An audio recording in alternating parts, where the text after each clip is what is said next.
السلام علیکم ورحمۃ اللہ وبرکاتہ۔ محترم ناظرین، استقبال ہے آپ کا ہمارے چینل الہند اسلامک ٹیوب پر۔ پوری امت مسلمہ بالخصوص بھارتی مسلمانوں کے لیے بڑے افسوس کا مقام ہے کہ اس وقت بہت سارے ایسے واقعات پیش آ رہے ہیں جس میں مسلمان لڑکے اور لڑکیاں غیر مسلم لڑکے اور لڑکیوں سے شادیاں رچا رہے ہیں اور اپنے ماں باپ کی عزتوں کو پامال کر کے اپنے گھروں کو اور خاندان کو چھوڑ کر ان غیر مسلم لڑکوں اور لڑکیوں کے ساتھ بھاگ رہے ہیں اور اسلام کو چھوڑ رہے ہیں اور ہمیشہ ہمیشہ کے لیے جہنم اپنے لیے مول لے رہے ہیں۔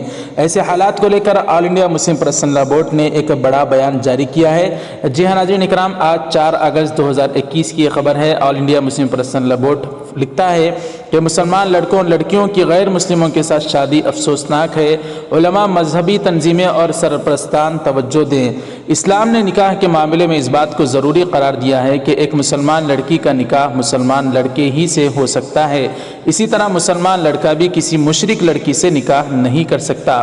اگر ظاہری طور پر اس نے نکاح کی رسم انجام دے بھی لی تو شرعاً اس کا اعتبار نہیں ہوگا، لیکن افسوس کہ تعلیمی اداروں اور ملازمت کے مواقع میں مردوں اور عورتوں کے اختلاط نیز دینی تعلیم سے ناواقفیت اور ماں باپ کی طرف سے تربیت کے فقدان کے باعث ادھر کثرت سے بین مذہبی شادی کے واقعات پیش آ رہے ہیں۔ کئی ایسے واقعات بھی سامنے آئے کہ مسلمان لڑکیاں غیر مسلموں کے ساتھ چلی گئیں اور بعد میں بڑی تکلیف سے گزریں، یہاں تک کہ ان کو اپنی زندگی سے بھی ہاتھ دھونا پڑا۔ اس پس منظر میں گزارش کی جاتی ہے کہ علماء اکرام عوامی جلسوں میں کثرت سے اس موضوع پر خطاب کریں اور لوگوں کو اس کے دنیاوی و اخروی نقصانات سے آگاہ کریں۔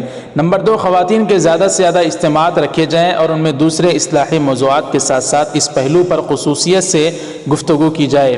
نمبر 3، ائمہ مساجد جمعہ کے خطبات اور قرآن و حدیث کے دروس میں اس موضوع پر گفتگو کریں اور لوگوں کو بتائیں کہ انہیں کس طرح اپنی لڑکیوں کی تربیت کرنی چاہیے کہ ایسے واقعات پیش نہیں آئے۔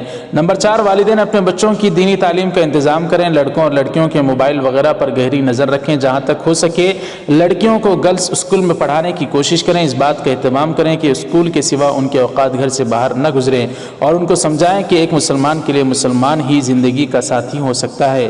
نمبر 5، عام طور پر جو لڑکے یا لڑکیاں رجسٹری آفس میں نکاح کرتے ہیں ان کے ناموں کی فہرست سے پہلے سے جاری کر دی جاتی ہے۔ دینی تنظیمیں، جماعتیں، مدارس کے اساتذہ اور ذمہ داران، آبادی کے معتبر اور اہم شخصیتیں ان کے گھروں کو پہنچ کر انہیں سمجھائیں اور بتائیں کہ اس نام نہاد نکاح کی صورت میں ان کی پوری زندگی حرام میں گزرے گی اور تجربے سے معلوم ہوتا ہے کہ وقتی جذبے کے تحت کی جانے والی یہ شادی دنیا میں بھی ناکام ہی رہے گی۔ نمبر 6، لڑکوں اور خصوصاً لڑکیوں کے سرپرستان اس بات کی فکر کریں کہ شادی میں تاخیر نہ ہو، بر وقت شادی ہو جائے، کیونکہ شادی میں تاخیر بھی ایسے واقعات کا ایک بڑا سبب ہے۔ نمبر 7، سادگی کے ساتھ نکاح کی تقریبات انجام دیں، اس میں برکت بھی ہے، نسل کی حفاظت بھی ہے اور اپنی قیمتی دولت کو بربادی سے بچانا بھی ہے۔ جاری کردہ آفس سیکریٹری اس طرح کا بیان آل انڈیا مسلم پرسنل لا بورڈ نے دیا ہے، جو کہ ان حالات میں بہت ہی نہایت ہی ضروری ہے۔ والدین کو اور سرپرستان کو بچوں اور بچیوں کی اس بات کو بڑی ہی اہمیت کے ساتھ لینا ہے اور علماء اکرام سے بھی ادباً گزارش ہے کہ اپنے جمعہ کے بیانات میں، اصلاحی مجالس میں ان باتوں پر زیادہ سے زیادہ اہمیت دینے کی کوشش کریں۔ جزاکم اللہ۔ ناظرین، ویڈیو کو ضرور لائک کریں، شیئر ضرور کریں، اس پر آپ کیا رائے کمنٹ کر کے ضرور بتائیں۔ چینل کو ہمارے سبسکرائب کر کے بیل آئیکن پر کلک کر کے آل پر کلک کر دیں۔ جزاکم اللہ۔ السلام علیکم ورحمۃ اللہ وبرکاتہ۔